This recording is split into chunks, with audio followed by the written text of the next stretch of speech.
ஒரு காரியத்தை தெளிவாக புரிஞ்சுக்கோ. என் ஆண்டவர் எப்பொழுதும் எனக்கு நல்லதை செய்யதான் இருக்கிறாரே தவிர அவர் எனக்கு ஒரு நாளும் தீங்கு செய்கிறவர் அல்ல. தீமை நடக்கிறது என்று சொன்னால் சிந்தித்து பார், எதனால் நடந்ததுன்னு யோசி. அதுதான் கர்த்தர் கொடுத்த ஞானம். நீ டைரக்டாக எதையுமே யோசிக்க மாட்டே.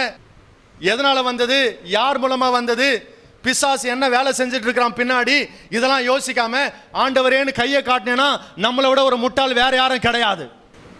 அதே ஆண்டவர் உனக்கு முன்னாடி வந்து நின்று ஒரு 4 கேள்வி கேட்டார்னா அந்த கேள்விக்கு உனக்கு பதிலே இருக்காது. உன் கண்ணீரை மதுரமாக மாற்றுகிற தேவனை நீ ஆராதித்துக் கொண்டிருக்கிறாய். உன் துக்கத்தை சந்தோஷமாக மாற்றுகிற தேவன் தான் உன்னோடு இருக்கிறார். உன் தேவைகளை சந்திக்கிற தேவனை நீ ஆராதித்துக் கொண்டிருக்கிறாய். பக்கத்தில் பார்த்து சொல்லுங்க, உன் ஆண்டவர் ஒரு நாளும் கைவிட மாட்டாரு.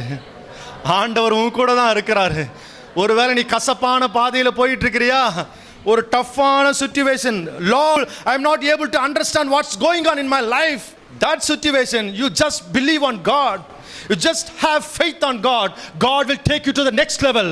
இந்த பாதை என்னால் புரிஞ்சிக்க முடியல, ஒரே கசப்பான ஒரு வாழ்க்கையா இருக்கு, ஒரே ஒரு கஷ்டமான ஒரு பாதையா இருக்கு, என்னால் புரிஞ்சிக்க முடியல, ஆண்டவரே எனக்கு பாதையை காட்டுங்கன்னு சொல்லி ஆண்டவரை விசுவாசத்தோடு கேட்டேன்னா அந்த இடத்துல உனக்கு ஆண்டவர் பாதையை காட்ட உன் நல்ல தகப்பன் உன்னோடு இருக்கிறார்.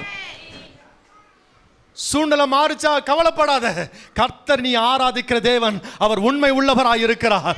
சாத்ராக் மேஷாக் ஆபேத்நேகோவை அவர் அக்கினியிலே விடுவித்த தேவன் உன் பாதையில் இருக்கிற பிரச்சனையிலும் போராட்டத்திலும் உன்னை விடுதலையாக்க அவர் போதுமானவராய் இருக்கிறார். உன் கண்ணீரை காண்கிற தேவன் அவர். உன் தேவனை அப்படி மெடிடேட் பண்ணு, என் ஆண்டவர் எப்பொழுதும் எனக்கு நல்லவராய் இருக்கிறார்.